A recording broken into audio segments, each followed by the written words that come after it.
Hello and welcome to The Motherload, the podcast for mums who work inside and outside the home. My name is Dominique McMullen and I'm your host, and I'm also Image Media's editorial director and mum to 2 boys. Each week, my guest and I will be talking about the realities of modern motherhood, and we will be reminding you that you are not on your own on this crazy journey. Think of us as your new village because we are here to lighten the load. This week, I have a really special guest. Indy Power is a force to be reckoned with. She's a celebrated food entrepreneur, founder of The Little Green Spoon and of Scene Candles. She's built not 1 but 2 thriving businesses, all while traversing a pretty complicated journey to motherhood. Resilience is this gal's middle name, and I am so excited to be talking to her here today. A trigger warning first, we are touching on miscarriage in this episode, so if that is not for you today, please do skip forward. And also a reminder that we are not medical experts, and that if you are having any issues, please do seek guidance from your doctor. Before we get started, a quick thank you to the incredible brands that make the Motherload possible. The Motherload is powered by Peugeot and sponsored by It's For Women, Avoca and Liffey Valley. So hi, Indy Power. How are you today? Good, thank you. I'm really excited to talk to you, so thank you for having me. I'm excited to have you. I feel like, I have never actually interviewed you before. Yeah. If I remember correctly. No. I don't think so, no. I don't think so. Yeah, no. But I feel like I have. Yeah. Like, obviously I know your sister and I follow you on Instagram and I know your likewise. story. Yeah. So it's nice to be able to chat. It's Yeah. really nice to be able to chat. I want to hear, first of all, we already started talking. Yeah. But first of all, officially, what ages are your kids now? So Teddy is 5. Yeah. So he just started school this year, which is very cute. And Penelope is 1.5. Okay. So she is very feisty. Yeah. A handful, but they're both really nice ages. Yeah, that is 1.5. Well, the 1.5 is busy for sure. Yeah. and But then in the a same as fun me. way as well. Yeah. And then the same as me, you've got the 5-year-old. Yeah. Yeah. And Teddy's a little dude. It's like they're just teenagers suddenly. It's crazy. And how is he finding school? You liking to? He's loving it. He's in school with my 2 nephews, so they're like a little threesome, which is super cute. But they went in with their crew already formed, so their little gang. Yeah, it's very cute. Very nice. And you recently launched Scenes. Now I wasn't sure. Scene. Yes. I wasn't sure. I'd only ever seen it written down. Yeah. How is that going? That were beautiful candles. They look beautiful. Thank you so much. Yeah, I'm so excited about it. It's obviously completely different than anything I've ever done before. So a lot of learnings, but it's really exciting. Explain to us what the whole concept is. So the concept is that it's as much kind of a piece of art as it is a candle. Yeah. And the idea is that, you can keep it forever. So from the standpoint of obviously marble is something that lasts forever and is so beautiful. So instead of it being, you use your candle, you burn it down and you're done with it. We have refills. So you can use it forever. You can give it to someone. You can change scents. You can... So it basically is more than just a candle. It's a piece of art. And it really is. I'd only seen them online, but I held one... Actually, in the but Dublin people are Makeup so Academy. Surprised by the They're weight so of the size. heavy. Yeah, because they're big. It's a big 4-wick candle and they're really heavy. Really heavy, So, even without the candle. Yeah. Like just the holder is super heavy. Yeah. Really luxe feeling. Exactly, yeah, and really Gorgeous. substantial. Yeah. So yeah, I think people a lot of the time are really surprised when their order arrives and they're like, wow, it's such a substantial piece. Yeah. But yeah, I'm really proud of it and really excited. We're sold out at the moment, so just working hard to kind of restock and kind of tweak things a little bit, improve things. We learned so much from the first round. I'm sure, yeah. But with like everything, there's so many delays. So I know. we're it's very life. delayed, but yeah. And I only learned recently that candles, ingredients in candles are actually really important and can be really toxic. Yeah, so most candles traditionally, like the big brands, would be made from paraffin or sometimes a blend. So like they might have some soy or coconut or rapeseed, but their main ingredient would be paraffin, which is obviously oil. Ours are completely soy, so they're totally vegan and non-toxic. And we've cotton wicks, so yeah, because obviously that's a huge thing that's really important for me is that they're natural and non-toxic. So yeah, that really sets them apart from other luxury brands as well. And recently you made your whole house non-toxic. Yes, it's an ongoing thing because I'm so fascinated. I know the more by you know, that. it's kind of a vicious slope because the more you know, you're like, oh my God, I can't leave the house. So you kind of have to be balanced about it. But yeah, I've just kind of changed all the cleaning products, all my makeup and skincare, which is a huge thing. And yeah, I'm trying to not let it control my life, but also within the house, I like to kind of do what I can. Well, I was totally inspired by you, and I went off and I bought those little containers for kitchen spray. Yeah. And I made my own kitchen spray. Oh, amazing. Well, that's ahead of me because I buy it, but I buy it on .com. Super easy. It was like vinegar, Dr. Bronner. Yeah, the Dr. Bronner concentrate, and a little bit of baking soda. Yeah, I feel like you a can lot do of them, anything with vinegar. Yeah, and baking soda is just the answer to everything. Yeah. But yeah, it's also much nicer in those kind of reusable glass really containers nice. and stuff. It's really nice. Yeah. It's an aesthetic. Yeah, it is. Yeah. No, it looks really nice, and it is. I can imagine a slippery slope. I mean, like I'm all like, oh, I'm going to be non-toxic with my kitchen spray, but I'm putting like retinol on my face. I know. Well, that's the thing. But I think you can kind of pick and choose. You're better off doing some things than nothing. Yeah. And it feels nice. It does, yeah. When I spray the spray, I'm like, oh, I get and a there's little, no like lingering smell. It doesn't feel like hospital-y. It feels That's the other thing I put in actually is lavender. A little bit of lavender. Yeah, my mum's been doing it lovely. with pine and it smells really good. Gorgeous. Yeah. So I'd love to talk, Indy, about your journey to motherhood. You've been balancing running two businesses, running Little Green Spoon and running Scene, with running Lovely 2 kids. Thank you.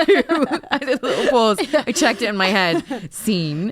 Balancing that with raising 2 kids. Yeah. And your journey to your first was pretty straightforward, but to your second was a little more complicated. Yeah. And I'd love to talk. Yeah, definitely a little bit complicated. And I'd love to talk to you about that today. Yeah. So do you want to just start by giving me kind of an overview? And stop me because it's so hard to know how in depth things ago. I could probably talk for hours. No, please do. But yeah, so Teddy, it was very straightforward. We were so lucky. Yeah. And it's almost like 2 different lives or 2 different bodies when I think of the 2 experiences. But yeah, with him, I was 26 and we'd been married for about a year and a half. And it was kind of just like dream scenario, like, will we try? Oh, I'm pregnant. And just a like really that. easy, lovely experience, which I'm so even more grateful now looking back that I got to experience that, because it is just so different. So yeah, that was an amazing experience and so nice. And when he was about 1.5, we decided that we'd start trying for a second. And at first we thought it was kind of going to be rinse and repeat of the first scenario, because I got pregnant really quickly, kind of like within a few weeks of deciding that we'd try. And we told our families and stuff because we were like, oh, it's second time round, so we've done this before. And after a few weeks, I remember I went to bed one night and I was just like, I think something's wrong. Really? I don't know what it was. I think sometimes you can just tell. And I woke up the next morning and I was bleeding, and sure enough it was my first miscarriage. So that kind of time I was very optimistic about it all, though sadly it is such a common thing. So I was kind of like, it's awful, it's very sad, but we'll be fine, and like we have a kid, it'll be fine. And so we just decided to kind of go again straight away. And again, I got pregnant pretty quickly. So the first one was at the beginning of June, and I had another miscarriage then in August, so very quickly. Very quickly, your second then. Very quickly. And at that time I didn't tell anyone I was pregnant the second time, and didn't tell anyone that I miscarried the second time either. Anyone at all, or your partner? Oh no, obviously, I told Tom, but we just kind of didn't tell anyone at that time. That's hard. Just even that is in itself is hard. Yeah, looking back, that's one of the things I do regret, I think, is being so, like, at the time for me it was a privacy thing. There was no shame, there was no, it was more just like, until I have good news, I don't want other people invested in it, kind of. And it's really traumatizing to have to talk exactly about that it, was the thing. I didn't want to have to give go updates through it, and that was what it was, of course. So we didn't tell anyone about the second time. And then I had a third miscarriage at the end of October that year. So like 3 in kind of 6 months. Wow. And at that point I was like really freaking out. It was just like, that's not bad luck, you know. Yeah, so that's when I started. I mean, after the second one, I'd already started looking into doctors and kind of, I think I'd had a few appointments. It's so funny because when you're going through it, it's like, oh, you can think about it. But now when you're on the other side, I'm like, am I remembering that right? I know exactly what you mean. Yeah, I do. it's weird. Yeah. It's a nice position to be in, obviously. Or your brain is like, I don't want to actually remember any of that. Yeah. Let's put that in the bin. So after the third one, I was seeing actually a doctor in the UK and a doctor here, and they were kind of working together and doing lots of tests and stuff. Yeah. But I was still trying to kind of deal with things very naturally. The doctor in the UK specialises in kind of women's health in general. So I was a patient of his for other like autoimmune kind of things rather than fertility. Okay. But do you have an autoimmune? Not really. I just have yes, but nothing, no specific disease. If you know what I mean. I just have lots of weird. Many women have I know. So many women. It probably will be whatever I have. Probably will be something in the future. But there is everything's just categorized into lupus. Actually, and all that kind of Catherine, and I think so much of it is cyclical as well. Like you have it at some points, and it's definitely to do with hormones and stuff. So anyway, he's amazing, and he is like one of the world's leading doctors for like medicinal mushrooms and all that kind of thing. Okay, wow. Like he's a regular doctor as well, but he has holistic, more holistic view of it. So we were definitely trying to go down as natural a route as we could at the beginning. So I was doing things like special mushrooms, lots of acupuncture. Sorry, tell me about special mushrooms. Yeah, so he works with loads of different medicinal mushrooms, and the stuff he had given me before my early 20s was to do with my immune system. I have a thing called neutropenia where you have low neutrophil white blood cells, but it kind of comes and goes. So when I was a kid, I'm not sure, I think I was around 4, I was hospitalised with it because obviously it's really important for fighting infection. Okay. And how did you know what sent you to the hospital? That was when I was really little, and my mum just noticed that I was very lethargic and... Okay, interesting. Wow. I don't even fully remember that experience, to be honest, but I was in hospital for a while kind of in isolation because you don't have an immune system. Yeah. And then I remember they monitored me for like a year. I had weekly blood tests for a year. Oh, wow. At 4. I know. And I was one of those kids that it never got easier. I think they had to pin me down for a year. Indy, that's awful. But then I heard nothing of it basically for 20 years. And then it came up again in a blood test at some point in my 20s. Okay. But not at a level that they had to do anything about it, but that we had to kind of monitor it. And I had a few kind of weird sicknesses then, and ended up with sepsis when I was like 25. Yikes. Yeah, just from a throat infection. Wow. So I was in hospital in America with sepsis on the way to a holiday. It was the holiday from hell. But after that, I went to that doctor to try to just do kind of immune boosting things. And he prescribed me a blend of mushrooms at the time, and it really, really worked for me. Really? Yeah. So what were you feeling before and what were you feeling after? So it was more in my blood test results. My neutrophils were like the highest they'd been since we'd been testing, basically. Okay. And I just had no issues. And I knew that he specialised in fertility, and actually knew someone who went to him for fertility things. So I kind of went back to him. And what are we talking about, like mushrooms? What kind of mushrooms? So for the immunity, it was cordyceps, I'm pretty sure. But for the fertility stuff, mine in particular was because one of my blood tests was showing low LAD levels, which is something to do with, I don't want to get into the science of it because I'll definitely say it wrong, but it was basically to do with what seemed like your body attacking a pregnancy. So for that, he prescribed me 3 different mushrooms, all in a blend. Like they would custom make them for you. You couldn't just get them off the shelf, kind of.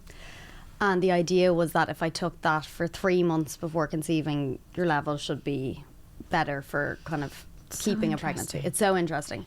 Yeah. And the success rates out for that issue alone with those mushrooms, I think, is really high. So I started taking them after the second miscarriage, but then after the third, when we retested and it had been 3 months, it hadn't helped. Okay. So that's when we moved on to other things. So I did like this crazy thing called LIT, which is they don't actually have it here, so we had to go to London to do it. But they basically took Tom's blood, did something to it in a lab for a few hours, and then something, I don't know. Caveat: we are not doctors. Yeah, we're not doctors.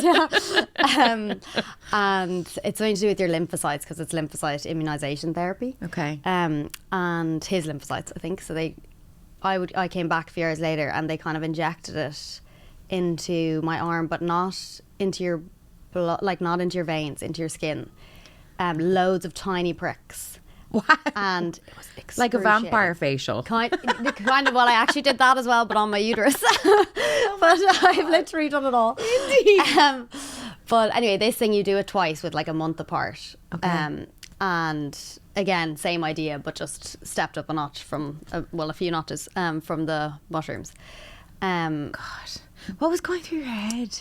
So I was really hopeful about all of these things, and I'm definitely a doer. Like, a lot of the time people are like, it hasn't been that long. It's been a lot of pregnancies, but it hasn't been very long. How long had it been? It had only been maybe like 7 months at this stage, but 3. That's not long, yeah. Yeah, but 3 miscarriages in that 7 months. And so I was just like, I have to be doing something, and I was literally willing to do anything. So I was doing all of these things. You're a doer person. Yeah. Yeah. But then, of course, once I had done these things, I just stopped getting pregnant naturally. So the thing was, like, once you've done them, you can keep trying and you'll get pregnant and it will work. But then once I had done them, I stopped getting pregnant. And what was this? Was there any reason? There was no reason necessarily for that. Like, I had literally... Jesus, you must have been banging your head against the wall. I literally just spent all day, every day on the internet looking at forums and medical journals. And sorry, you also had Teddy. Yeah, so Ted was about 2 at this stage, probably. And that's tough. Yeah, it's really tough. And what's so hard about it is the goalposts just keep changing, because, like, say for us, the issue was just keeping a pregnancy. Yeah. Then we did all this stuff to help with that, and then I stopped getting pregnant. Yeah. So it's just there's just always something new, or another test that you find the result of, and so it's another thing to try. Did you ever feel like, this is just, I'm wasting all my time or my money here, and I what a waste of all this, and I don't know what I'm doing? Yeah, I remember saying to someone that if someone could just tell me that it will definitely work, I don't care how long it takes, how much it costs, how, physically how demanding it is, if you just knew it was going to work at the end. Yeah. But what's so hard is the not knowing if you're doing it all for nothing. Of course, yeah. So when we were doing all of this stuff, and I mean, that's only a snippet of it, I did so many other things, like the vampire facial. Sorry, I need to hear about that. So that's PRP. I think the facial is PRP, I think. Yeah, it is. Yeah. So I did intrauterine PRP. So similar, like they take your blood and then they inject it in some special way into your uterus. Painful? It's actually not at all. Oh, okay. I just remember you're kind of like upside down for it, which is odd. But you literally went around the houses. You literally got turned upside down. The day that I had that, the first time I remember, I was also connected to an IV drip, doing an immunomodulator infusion at the same time. It's an immunomodulating. So that's that. What I was doing at the time was IVIG, okay, which is you've heard of it. I think it's like intralipids, which is another thing that I had tried that didn't work. So it's kind of a step up from that, and it's crazily expensive. It's something like $2,500 a little vial. Wow. So you have to time it perfectly, which is another whole thing. So yeah, basically we were doing all the stuff and I stopped getting pregnant. So we decided to do IVF then to be able to time it with things. And why had you been reluctant up to that point? You just wanted to try it naturally? Well, no, because I didn't technically, IVF is to get you pregnant, and I was getting pregnant. Yeah. So they were very clear. They were like, this might not change anything. If you get pregnant by IVF, you've gotten pregnant before. It's keeping it that's an issue.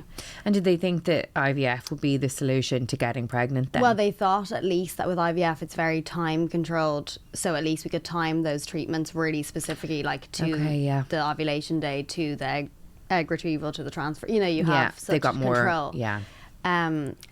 But that was another thing then. So we did IVF, and I think I was 29 and Tom was 31. So they expected our IVF results, like our embryos, to be really good. And they were, in the way that I got loads of eggs the first time. I think I got 27 eggs. Whoa, that is loads. Yeah, but then I got no embryos on day 5. And then some From kind 27? of from 27, yeah. Wow. And then on day 6, which is kind of like your last hope, they give them a bit longer. They give them an extra day in the lab.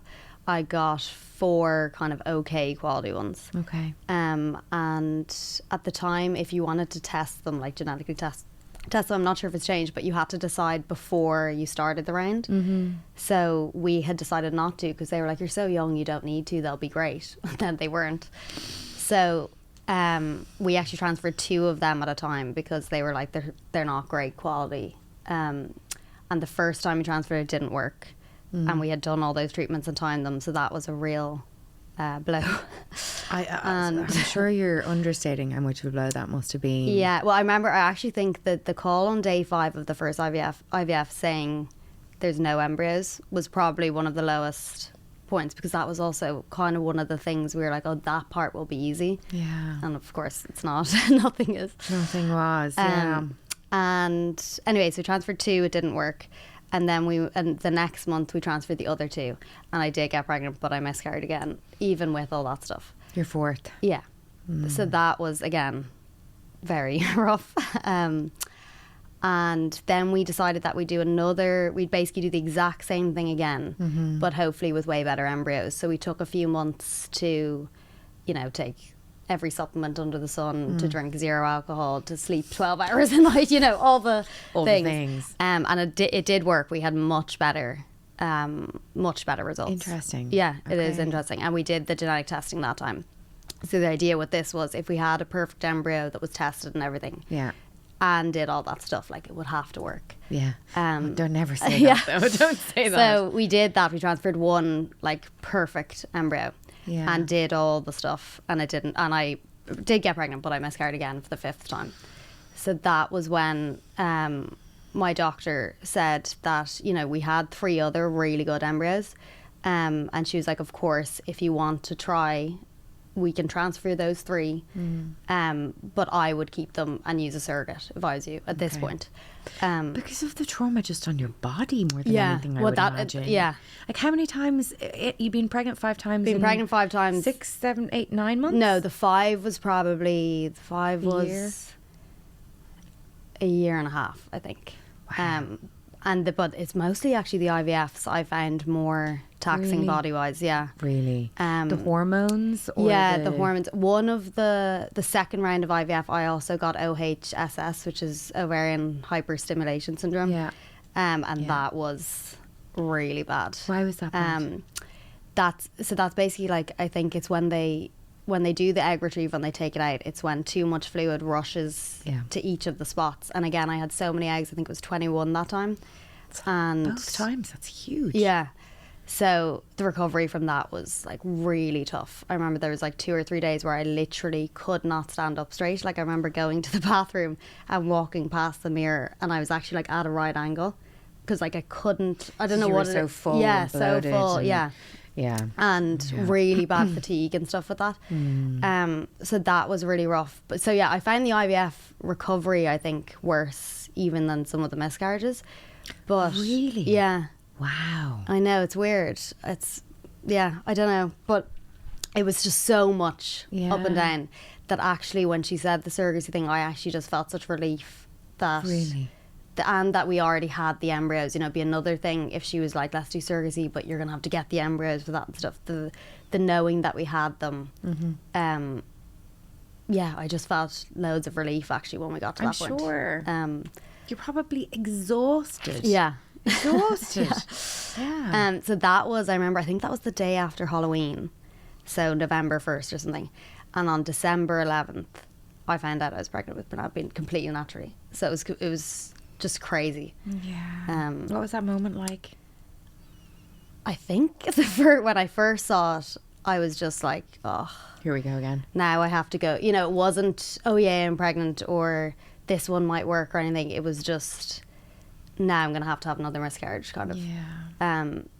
So yeah, it's weird. I do remember I did feel a little bit different than the other times. Really? In terms of, I don't know, I guess maybe you do just kind of know, but I felt a tiny bit more hopeful. But yeah, I really don't think, I remember there was actually a moment when I was in labour with her, really near the end, and the midwife was like, oh, I think, you know, she's coming now, so the doctor's not going to make it on time. Do you mind if I like set up for delivery, like just us kind of? Yeah. And I was like, yeah. And I remember looking at the heart monitor, like her heart monitor, and seeing that it was beating and being like, wait, so she's alive and she's about, like, I'm actually going to get to take a baby home kind of thing. And that was the first time I actually thought it would work. Not the pregnancy test, you know. Yeah. Sorry, I felt like Yeah. you hadn't allowed yourself up until that point. I just remember being like, oh my God, she's actually still alive. And she's about, you know, it just kind of, up until then, it was just way too good to be true, kind of. Yeah. So, yeah, it was weird.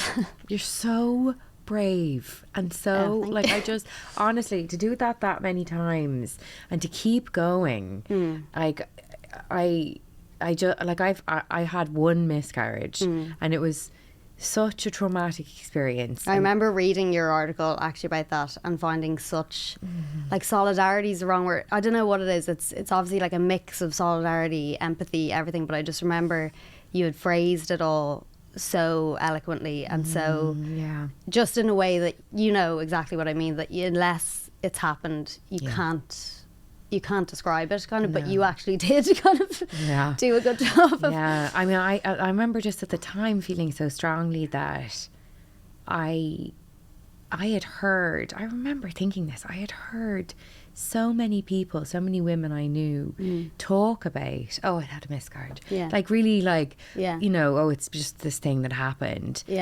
And then it happened to me and I was like, what? Like, this is not just a little thing. Like, why didn't I know? Why didn't anyone say? Like, why did everyone act like it's no big deal? I think I remember being really surprised actually with the first and the second one, how much I was aware as well of the like hormonal feelings I was having, if you know what I mean. That like, and I don't mean that in like, oh, she's being bitchy on her period. I mean like, you actually feel especially the come down, because it's not supposed to come down like that. Do you know what I mean? I just remember being like, this is such a physical process that's happening. It's not just that I'm sad mentally. No. It's like your body is actually like rejecting this news kind of. Like it's crazy. Yeah.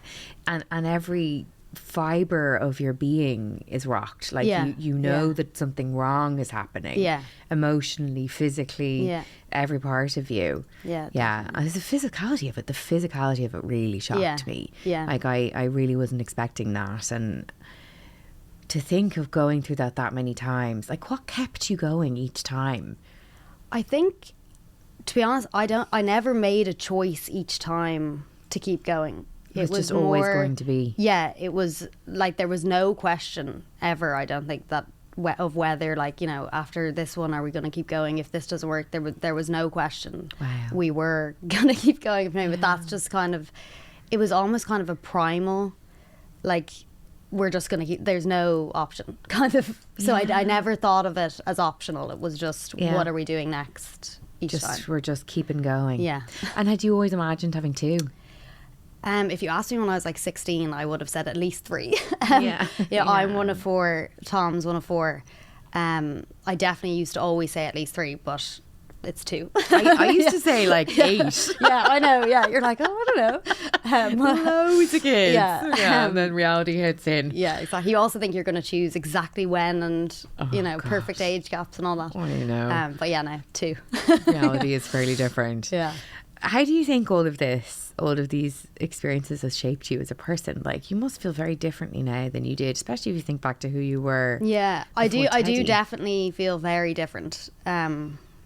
Like 2 different people for sure. I think in some ways there's good ways that it's changed me. Like, I'm definitely a lot more empathetic, but just aware that you really don't know what people are dealing with, like whether it's fertility or anything else, or you just have no idea. So I have a lot more of awareness of that. I'm also definitely a lot more grateful and appreciative for what I do have, and just a whole new appreciation for that. But I'm definitely also more cynical, probably hardened in certain ways, of course. But yeah, I wouldn't obviously I would change it, but I wouldn't at the same time. There's definitely good ways that it's changed me as well. And it brought you Penelope. Yeah, I do always think about that obviously whatever baby it was, you would love. But it's kind of scary to think that if any of them had worked, she wouldn't be here. You know, it's so weird to think that. Yeah, I think about that. Yeah, it's so weird. Do you know about the DNA thing? That any pregnancy that you have stays. The DNA joins your bloodstream. Yeah, it's crazy. So they're all in you. Yeah.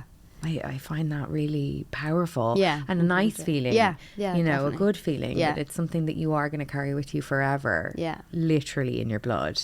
As well as everything else. Yeah. So you touched on surrogacy there. So you were very close to going down the surrogacy route. We had started.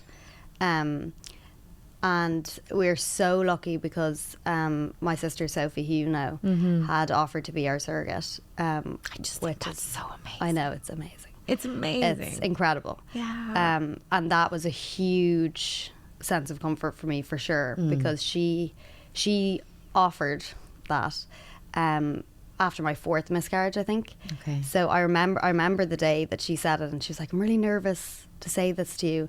And then after she said it, I was like, "You're nervous?" You don't know, like, how could you be nervous? I think she didn't want to imply that we were giving up on doing it ourselves. Yeah, of course. But I just remember being like, because obviously I did have that in my mind. Had you thought about it? I had definitely thought about it, but at the time she was heavily pregnant herself with her 3rd child, so I didn't know when would be the right time to say it. Yeah. Kind of. Like, sorry, are you planning on having another baby? Could you slip one in for me? So it's obviously like the biggest thing you could do for somebody. Yeah, it's beautiful. So it was amazing to have that. Was such a sense of comfort for me. And so then when we did think we had to go down that route, obviously that's a huge barrier that we had sorted. And I actually had another family member offer as well, which is just insane to have 2, which is amazing. They're both incredible. But yeah, so that was such a sense of comfort for me. I think a lot of people really, giving up that control of carrying a baby yourself is a really difficult obstacle, but I actually didn't have that. I think by the time we got to that point, I was so relieved to have another option, but also knowing that it would be her was obviously so comforting, and you don't have that relinquishing control worry when it's, because she'd be there with you when you trust her exactly completely. So beautiful. So that was amazing. But God, I think about it all the time, how difficult it still would have been, though, just being where we are and the way everything is in this country. It still would have been really difficult. So how would it have been difficult? So we had got a lawyer. We had Sophie, obviously. She had gotten I think she's probably the only person ever that at her 6-week postpartum checkup asked her consultant when she could do it. Like, when's I'm sure he'd never been asked that she at a must 6-week. Really love you. Yeah, she's the godmother now. But yeah, so he had given his go ahead, kind of. I already had my embryos. We had a lawyer and everything, but actually finding a clinic that would do it here was proving very difficult. Really? Who would implant the embryos? Yeah, because I think it's so grey area here. Like, you're not allowed to pay someone to do it, but so if someone is saying they'll do it for you, a family member or something, there's kind of just no law. So I think they even themselves don't know what they are or aren't allowed to do. I'm actually still waiting on an email response from them after I gave them everything. They said, we'll discuss it at a board meeting, kind of thing, and it's been 3 years. But I obviously didn't follow up very often. Well, because, there you go, please. Could you please get back to Indy? She's waiting for your email. Thank you. Yeah, so I wonder if we had tried to go further.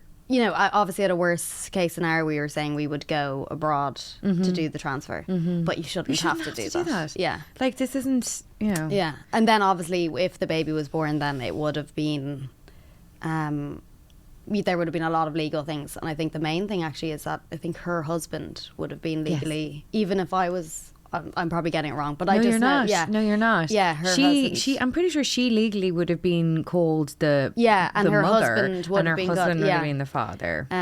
Yeah. So there's a lot of legal issues to overcome and stuff, and a lot of hoops to jump through, even if you have the perfect case scenario, which is that we had the embryos, we had a surrogate. So yeah, and then if you don't have a surrogate and are doing it abroad, the cost is just because I had obviously looked into that. It's just insane. And then obviously you have to travel, and then you have to, baby is born in a different country. You know, it's just so. In this day and age, when we have so much science and so much available to us to be able to, it shouldn't be that difficult. No, it shouldn't. I mean, obviously there is a lot of areas where it could go wrong and people could be exploited, but there's also definitely the right way to do it, and as evident in other countries. So it is. I do remember being really disappointed by that fact, that even when you have the stuff ready to go, that there are so many barriers. But so we were going ahead with that, and then I found out I was pregnant, and I didn't tell Sophie. I didn't tell anyone. We didn't tell anyone. Of course you didn't. Because I was like, can you imagine if I tell her and she's relieved that she's not doing it, and then I miscarry, and then she has to gear herself up back again. on again. Yeah. So I remember I waited until, I mean, I had scans of 5 weeks, 6 weeks, 7 weeks, 8 weeks, 9 weeks, 10 weeks.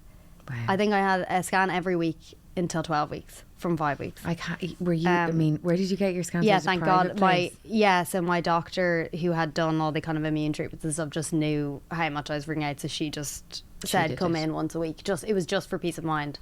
And as the weeks went on, what was the furthest week that you'd gotten previous to that? I think 8, only 8. Okay. So once I passed that, I did feel a lot better.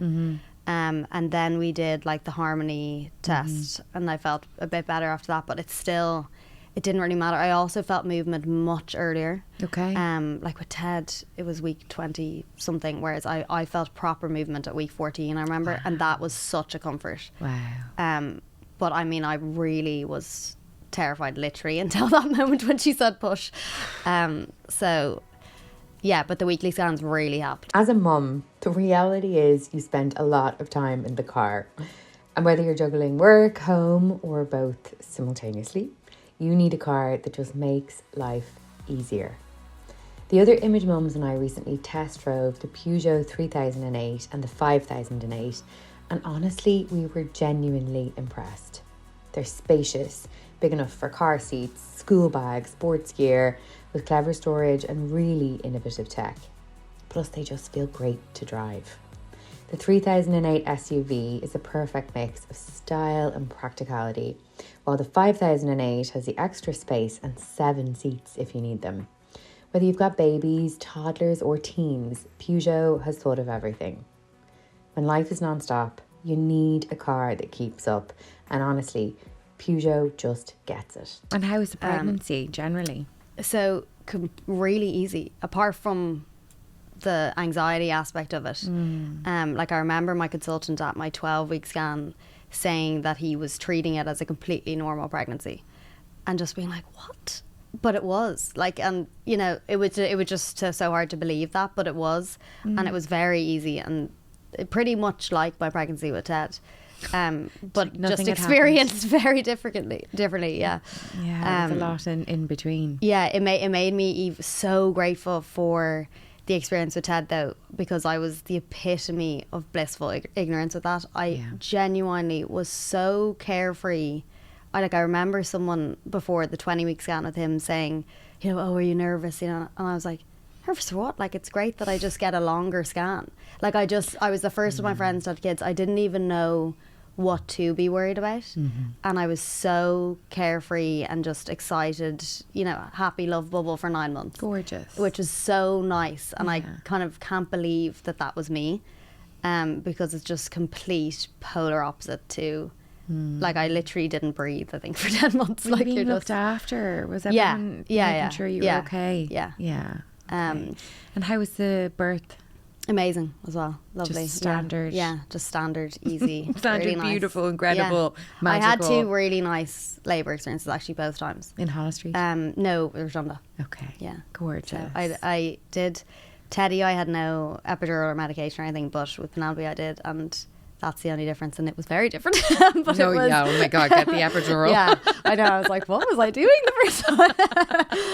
But yeah, very straightforward and easy. It's bizarre. There's still no one. I have my theories of things, but there's still no medical explanation for why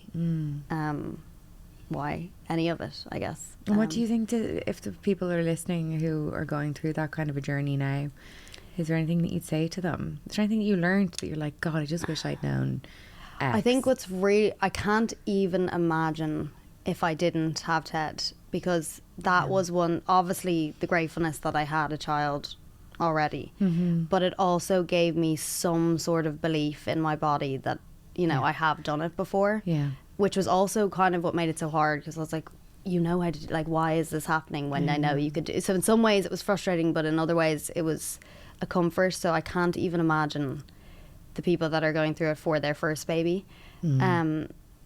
But I think the main thing is just that there is always, like, it sounds so cliche, but there is always a reason to hope. Like, there is no answers for so many things. Like, we were literally told there is no hope, and a month later everything was different.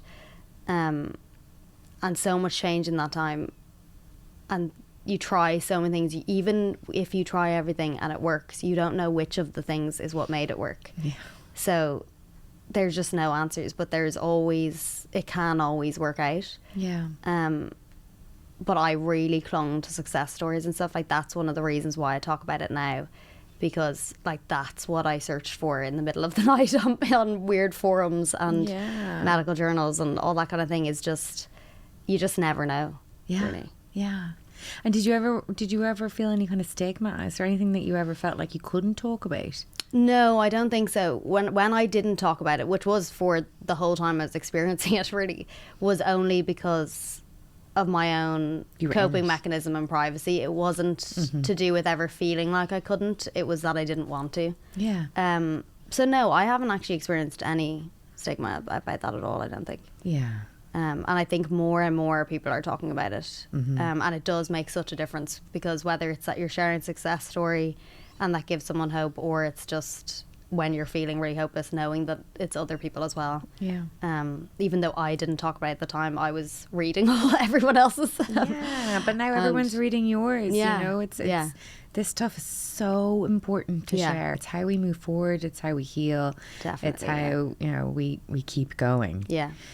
You were running, like you said you didn't share your story, but you were running a business throughout that. Throughout that time, like a successful business, Little Green Spoon. To be honest, at the time I had such tunnel vision that really I couldn't have cared less about work stuff.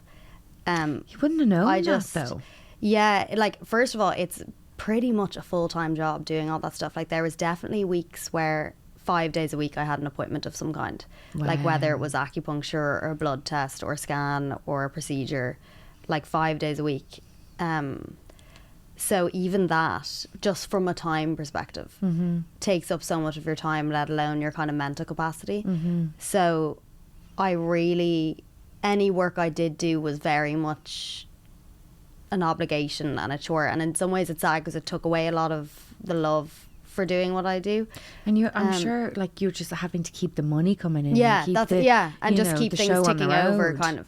But it kind of took away the passion for it, because it was like, oh, I have to get that done, and I just had the only thing I cared about, it was all I cared about was, so but you do just have to keep going on, and you have to, I had another kid, you have to keep the show on the road. I know, and it's funny how you just do, and it's not until you wouldn't think that you could until you're doing it. It's not until afterwards that you look back and are like, realize, wow, how did I do that? How did I do that? And you were also, like, it's not just that you were running a business, you also had a public persona. I think I can't really remember. I think I just laid kind of low, like, socially, in, like, my personal life, I definitely laid low as well, especially the fact that I wasn't sharing it with friends and stuff. I found pretending like everything was normal really hard. Impossible. And I was so I was so deeply sad most of the time that I just couldn't really fake. So I just kind of didn't do anything. If you know what I mean, like I did, like my idea of hell at the time was a wedding or a dinner party or, you know, small talk. Small talk. Yeah, small talk. It was the worst. That was awful. actually probably the hardest thing of the whole thing, was being in a social situation, trying to pretend that everything's fine. So I'm sure on social media I posted less and was very, you know, closed off, but I don't really remember. I didn't have a strategy about it. I just kept going. I certainly, I don't remember ever noticing anything. I don't think anyone did, and that's why I think now I have such an appreciation for it. You just have no idea what people are, you know, and how fake social media is. And I wasn't trying to be fake, I was just omitting the main thing in my life, you know, but it shows how easy it is to just cover things up, kind of. I think everybody in life goes through some sort of theory, some sort of thing. You know, their annus horribilis. You know, the awful time. And there's a before, and there's an after, and afterwards, we're different people. Yeah, definitely. And you can tell the people who have had the annus horribilis. And that's kind of what I meant by saying like a hardness to myself. Where I don't know, hardness is the wrong word. But you are different. It's like, it's a way of protecting yourself. Yeah, it's like you've added a layer or something. Or you've peeled back a layer. And it's a little vulnerable underneath, so you're protecting the vulnerable layer. Yeah. We could do all of the onion metaphors now. Yeah, Shrek is coming to mind. Like, yes. Yeah, no, I totally understand. I really do. And I think it would be it's the most natural thing in the world to be doing that after you have like physically and emotionally gone through so much, you know, with your body and everything. What about a support system that you had in place then, if you weren't talking to your friends necessarily, even professionals or your parents? Sophie, obviously. Yeah, so Sophie and my parents were the only ones, apart from the first miscarriage where we told kind of both families on both sides. I think I only told Sophie and my parents until I was pregnant with Penelope, until it was like, I'm 12 weeks pregnant, you know, I'm proper big. So I have one friend that I met like through, I knew her before, but we bonded through this because she was going through something similar. And now we're very close from that. And she was definitely an amazing sounding board to have someone that was also going through it. And she just had a baby, which is amazing. Congratulations. But yeah, apart from that, it was only Tom and my parents and Sophie. But that's the way I wanted it.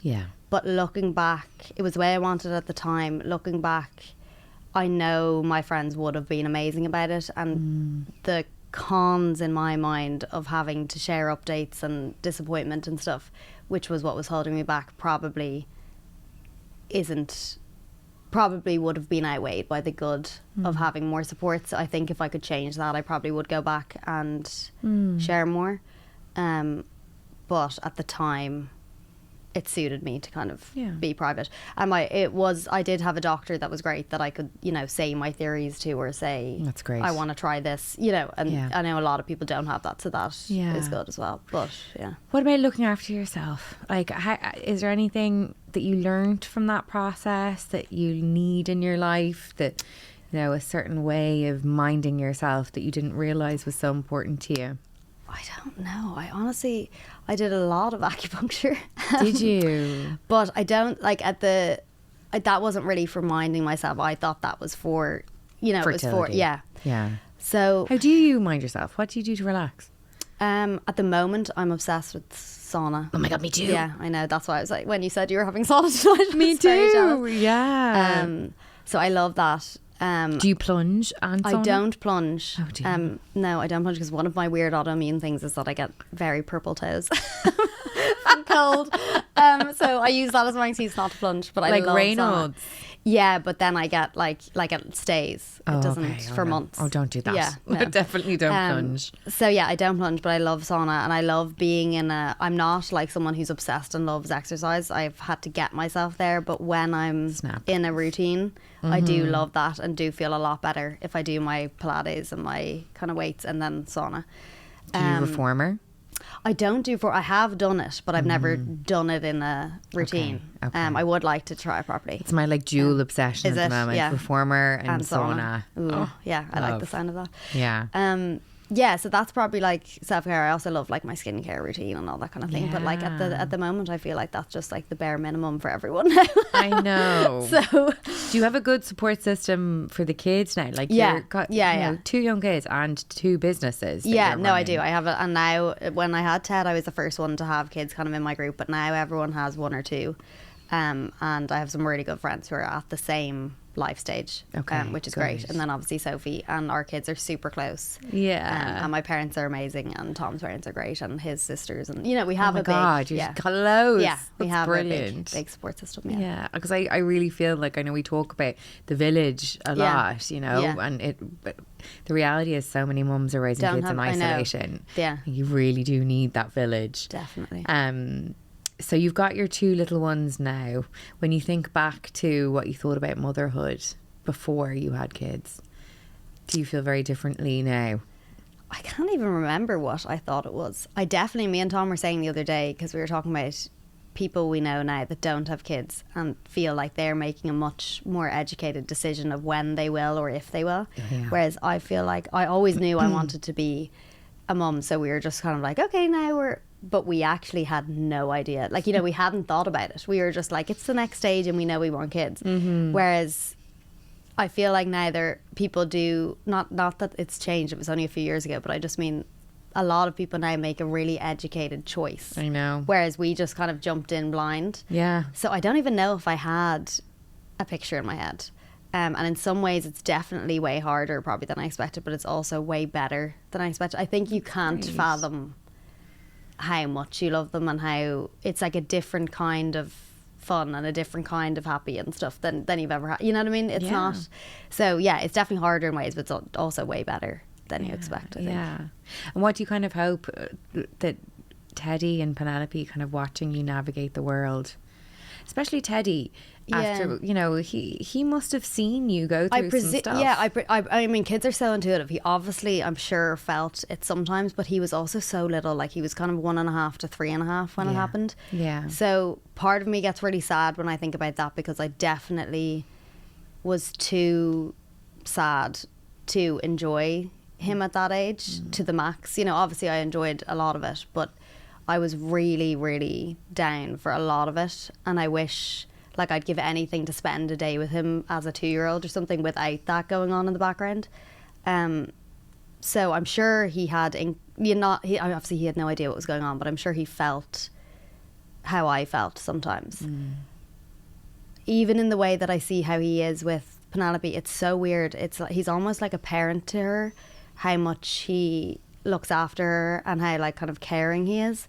And I always feel like he just kind of somehow knows that it's such a big deal that she's actually here, if you know what I mean. So I hope he keeps that forever. But I also hope that he didn't notice, you know, but I'm sure he didn't know what he was noticing, but I'm sure he had to have felt some of it. But hopefully just in a good way, that he doesn't know why he appreciates her so much, but he does.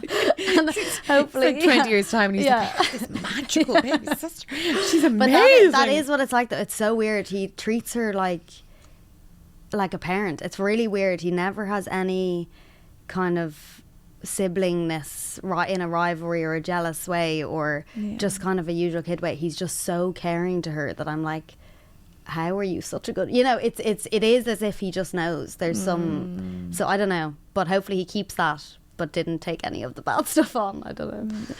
When my dad was really sick, he when Freddie was 4 months old, my dad was diagnosed, and when he was 10 months old, my dad died. Oh, I'm so sorry. But I had the same worry, the same fear, the same, you know, I was sad. I was so sad, and so my head was in something else. But someone said to me, my therapist actually said to me, I need one of those. oh my God, my therapist. I could go on about her. If you're listening, I love you. She said to me that you're giving your child a superpower by allowing them to see vulnerability and to see pain, and that's I do life. definitely agree with that. I love the positives that brings. I just also wish that I'd like had the mental strength is the wrong word, but just to sometimes pull myself out of it and just be like, even for this 5 minutes, take him in, do you know, and enjoy. Like, you just never get it back. And I'm so conscious of that with Penelope, because I'm like, she's my last. She's only this age, but I would just love to spend, you know, a day with him or something at that time. And I just didn't have the forethought to kind of know that at the time. You know, that's something I remember someone messaged me before saying they were in a similar position and did I have any advice, and that was my main advice. I was just like, just no matter how hard it is, try to soak up the kid that you do have. Even though it's so hard, it's just my main regret, I'd say.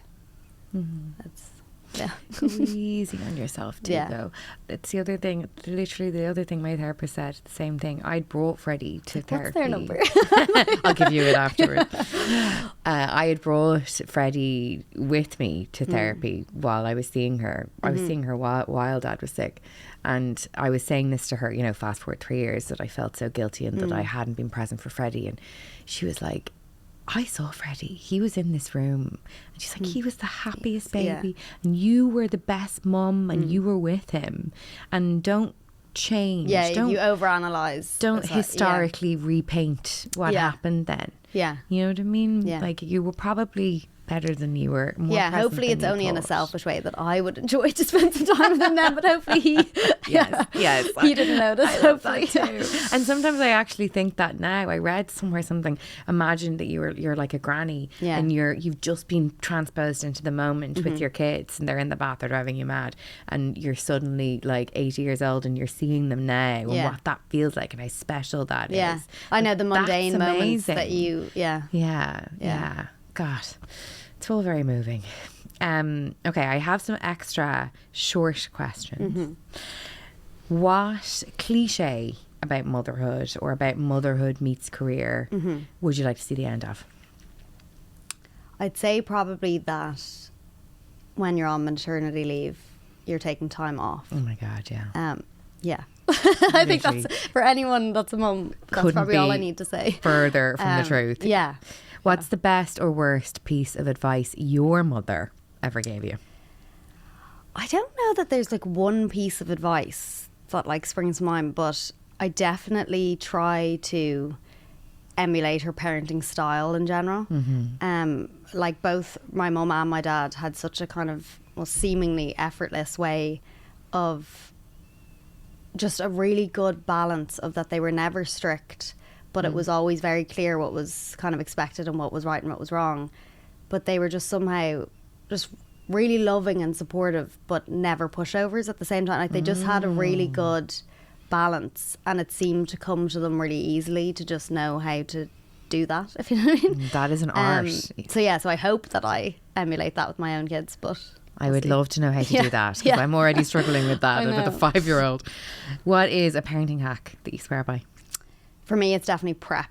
Like Tom travels a lot for work, so when I'm alone with them, like if I didn't prep, it would be chaos. So super prep the organised. Night before. Everything, even my tea bag is in my teacup for the next morning. Everything is about prep. I literally do that. At the kettle. Lay out everything. Even the clothes, I lay out their coats by the front door, same. their shoes. I put stuff in the car, like everything is, Yeah, amen. Prep. Something that you swore you'd never do as a mum, but now you do all the time. I'm sure, like everyone, screen time. I mean, I do have boundaries on it, but like sometimes it is totally necessary for survival, and to pretend otherwise is killing yourself. Yeah. And do you have a podcast or a book that changed you as a mum? Maybe not as a mum, but in terms of pregnancy. Ina May's Guide to Childbirth. I don't know if you read that. Oh yeah, but yeah. Was like, I read that when I was pregnant with Ted, and it completely changed my mindset for like labour and birth, and actually made me excited for it. And it's just incredible. Like, it's a classic, must isn't read it? if you're pregnant. Yeah. And do you have any tips for any budding kind of entrepreneurs who are also mothers?